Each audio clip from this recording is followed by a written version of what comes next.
माननीय सदस्य ने पूछा कि जिन इक्विपमेंट्स पर जीएसटी ये है, ये माननीय सदस्य भी जानते हैं, मैं भी ये बात मानता हूं कि जीएसटी काउंसिल है, स्टेट काउंसिल है, आप अकेले निर्णय नहीं ले सकते हैं।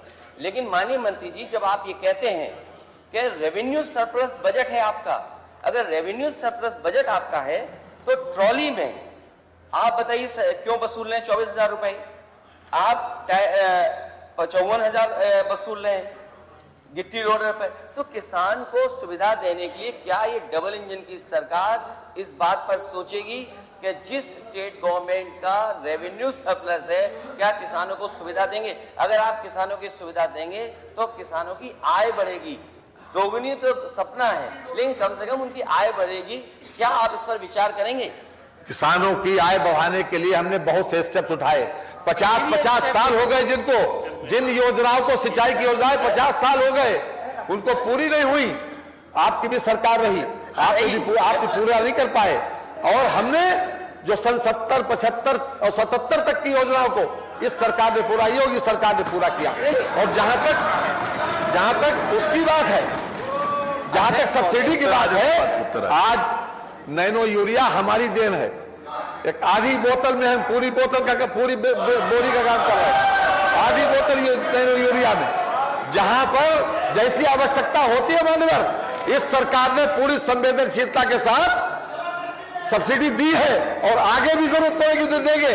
एमएसपी हमने जितने मिलेट्स आ रहे हैं, जितने कृषि उत्पादन है, उसमें सबसे ज्यादा एमएसपी बढ़ाने का काम हमारी सरकार ने किया, केंद्र सरकार ने किया, हमारी सरकार ने किया। ये स्वीकार कर लेना चाहिए, आपको भी स्वीकार करना चाहिए। ये नहीं, माननीय सदस्यों से पूछ लीजिए। क्या अध्यक्ष महोदय, सबसे ज्यादा अध्यक्ष महोदय, माननीय सदस्यों से पूछ लीजिए, अगर ये बात सच है तो आज धान कितनी खरीद हो गई है? माननीय सदस्यों से पूछ लीजिए, यहाँ पे बैठे हैं। वो आगे आएगा, धान की आगे आएगा, और वो आगे है, अध्यक्ष महोदय, वो आगे आएगा। अभी क्या गेहूं सरकार ने खरीदा या प्राइवेट कंपनियों को खरीदा? जीएसटी आप बढ़ाइए मत। मैं आपसे केवल ये चाहता हूं, माननीय मंत्री जी, मैं आपसे ये निवेदन कर रहा हूं कि माननीय सदस्य ने ये पूछा है कि जीएसटी इतने 12% से लेकर के 18% आप इक्विपमेंट्स और जो फार्मर्स यूज करते हैं वो ले रहे हैं। क्या डबल इंजन की सरकार और रेवेन्यू सरप्लस सरकार और लगातार चलती हुई सरकारें, दिल्ली में 10 साल और यूपी की लगभग 7 साल, क्या ये किसान की मदद के लिए आप जीएसटी कम करेंगे या आप अपने खजाने से दोगे किसानों को सुविधा या नहीं दोगे?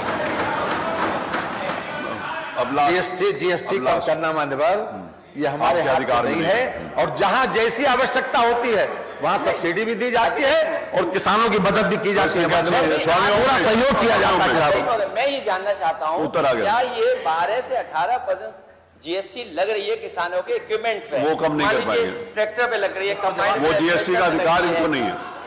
अरे हैरो पे लग रही है, कल्टीवेटर पे लग रही है। अरे वो अधिकार नहीं है, लग तो रही है, लेकिन जब उनका राइट नहीं है तो वो कैसे उसको दे देंगे?